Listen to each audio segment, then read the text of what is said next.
Hi, beautiful souls. Welcome to You Are Art. It is a pleasure to be back. I feel so good to be here with you all. It's been a minute, y'all, and thank you for the comments telling me you're happy that I'm back. That's just great motivation. I feel like I do it for y'all, not really for me. But it just feels really good to be back and to be in community with you all. So let's get right to it. Today's topic is pouring into your own cup first. So this video's topic is going to be about self-love and giving yourself the love that you're needing and a few tips to do so.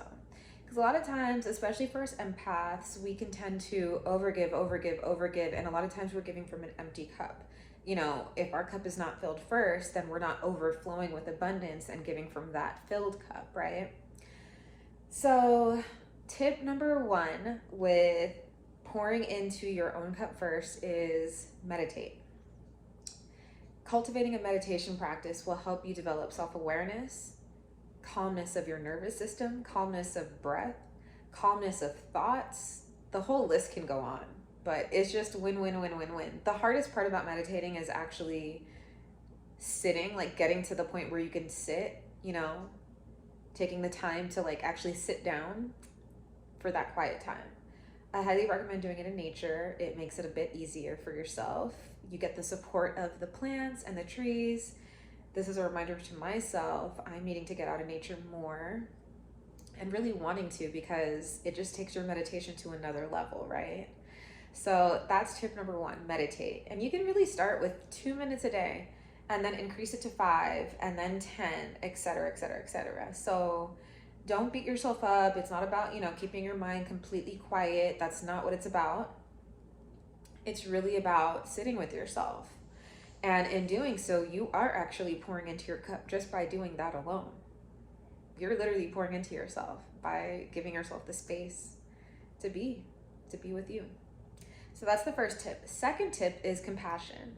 So for my friends out there, y'all beautiful souls out there, we can sometimes find it easy to give compassion to others and not to ourselves. So learning how to cultivate the compassion that you would give to your best friend, to your family members, to your loved ones, to a stranger that you see is in need of compassion, right? Choosing to actually give that to yourself first. Because again, then you're going to be able to pour compassion onto others from a filled cup. So ways that I like to go about giving myself compassion is by nurturing myself, you know, tending to my emotional needs, making sure that I'm doing okay. Giving myself a hug sometimes, I literally do, you know. Sometimes we need to love on ourselves like that. Another way that I give compassion to myself is knowing when I need to take a bath. People have different ways for self-care, and for me, taking a bath is one. My moon is in Pisces, which is a water sign. So learning about your chart is a form of being compassionate with yourself. You know, in learning about my zodiac chart and understanding that my moon, which your moon rules your emotions, is a water sign, that is going to be a quick way for you to heal your emotional well-being. And so by me taking a bath, running in the water, and in visualizing anything that's no longer serving me being released, any tumultuous energies, any turmoil, any chaos, anything like that, anything painful even, it's about, for me, you know, feeling it, looking at it, assessing it, feeling it, and releasing it, okay? And the water is just one example of doing that. You might find other ways, you know, maybe it's looking at fire, maybe it's going out in nature and grounding, maybe it's taking a walk, and that might be a way for you to be compassionate with yourself. Maybe it's giving yourself a nap, okay? So finding ways that you can be compassionate to yourself, and a really good way to figure that out is, you know, asking yourself again, how would I suggest my friends to handle this? And then give that advice to yourself by truly understanding that you are your first best friend, literally, okay? So that's that, which leads to the next one, which is positive self-talk. So being mindful of the communication and dialogue that is happening within your mind on a regular basis is a way to pour into yourself first. You know, deciding that you're going to change the narrative, deciding that you are going to choose your thoughts as they are coming in, because we have over 60,000 thoughts a day. And that we know how much of critics we can be towards ourselves. So choosing to shift from being such a harsh critic, allowing space for not judgment, excuse me, for constructive criticism without judgment. Okay, because we all have weaknesses. So there is a key in compassion and learning how to be self-compassionate by accepting your weaknesses. So we're not going to focus on that today, because this is the complete opposite of that, where it's really just about pouring into yourself, pouring love into yourself.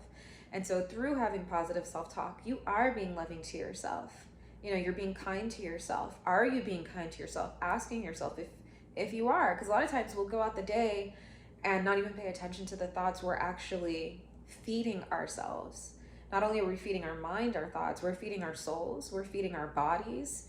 Our bodies are literal outcomes of what we pour into ourselves, right? And so having positive self-talk is very, very important with learning to be compassionate with yourself. Telling yourself, I can do it. Telling yourself, I am able. I am going to show up.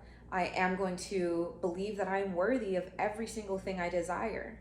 Every quality about myself that I believe is good, I am choosing to be grateful for. Right? And so you decide and choose how it is that you want to talk to yourself positively. You can give yourself compliments, okay? You can, one thing I like to do is before I leave the house, and a therapist taught me this years ago, every day before you leave the house, look in the mirror and find at least one thing about yourself that you like physically, right? A lot of times in our society, we're constructed to think, oh, we can't like how we look, or that's being self-centered. Nah, I need to like how I look, okay? Period. And I can't depend on other people or others to determine that for me. Because if you're not liking how you're looking, then what does that leave you with? So pouring your cup up, filling yourself up with self-love is about giving yourself compliments. It does include that, because you're feeding yourself. So why not feed yourself beautiful, beautiful compliments? I love my lips. I love my eyes. I love my smile.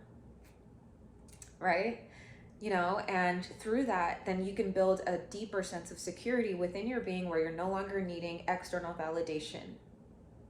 Okay? And that is how you become more filled within you.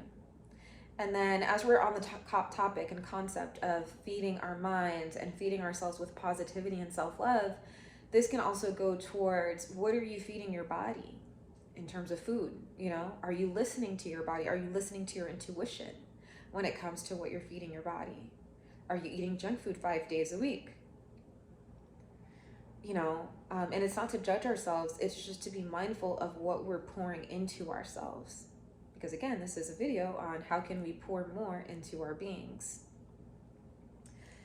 I'm going to fill our cup up. Next, I will say, focusing on things that you're proud of when it comes to yourself. This kind of goes hand in hand with what I was saying earlier about positive self-talk, but really giving yourself the space and audacity to be proud of who you are. And I'm not talking about pride, okay?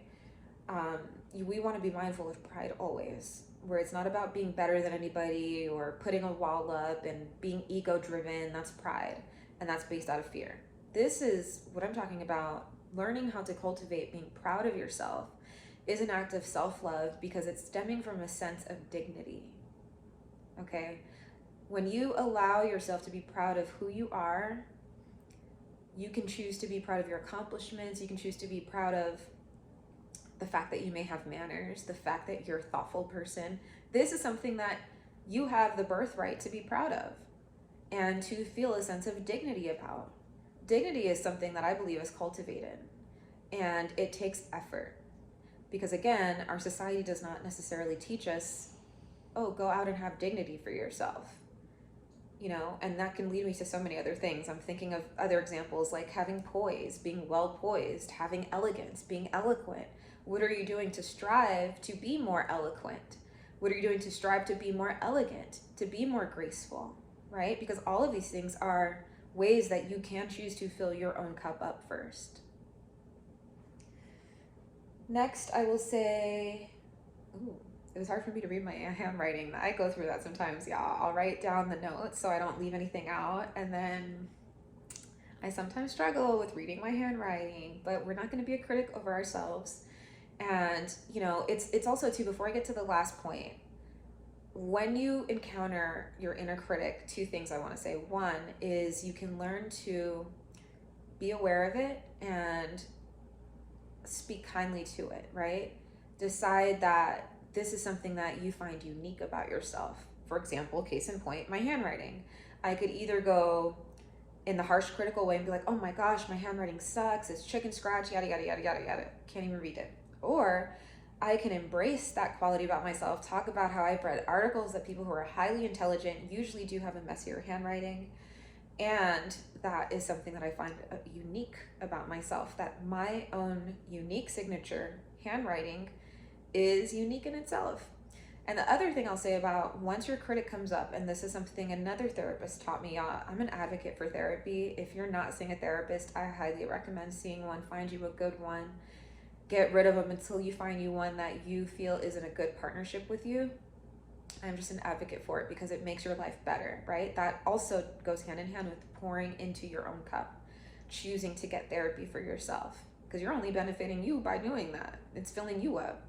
So back to what I was saying. A therapist taught me a while ago that when that inner critic comes up, give it compassion, give it love, give it a hug, ask it, what do you need from me?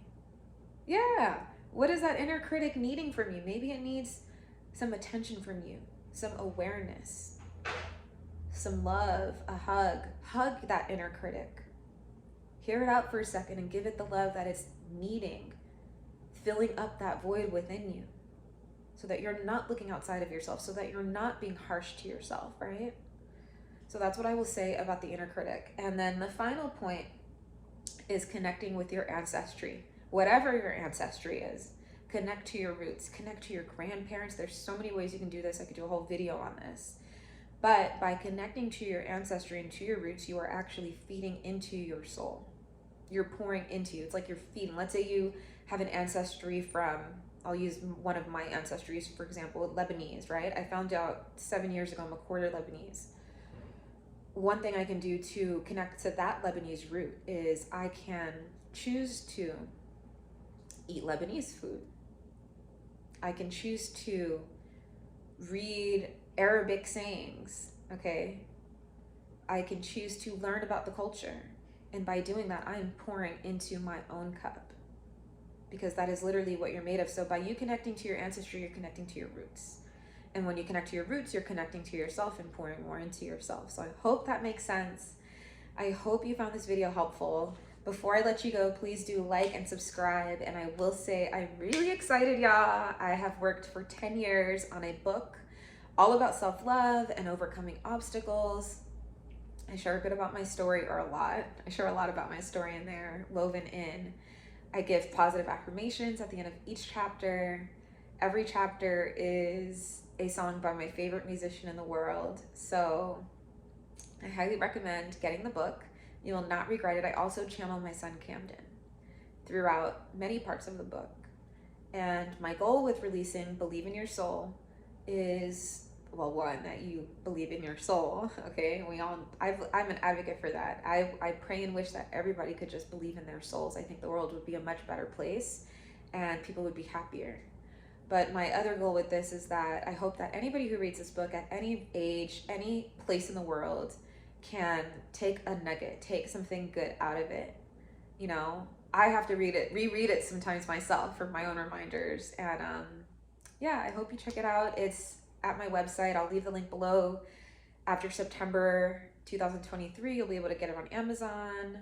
My website is XOXO.online. And again, I'll leave the link below. Also, I do readings. So if you're interested in a private reading, tarot guidance reading, or mediumship reading, contact me as well. I'll leave the links below. And as always, y'all, peace and love and namaste.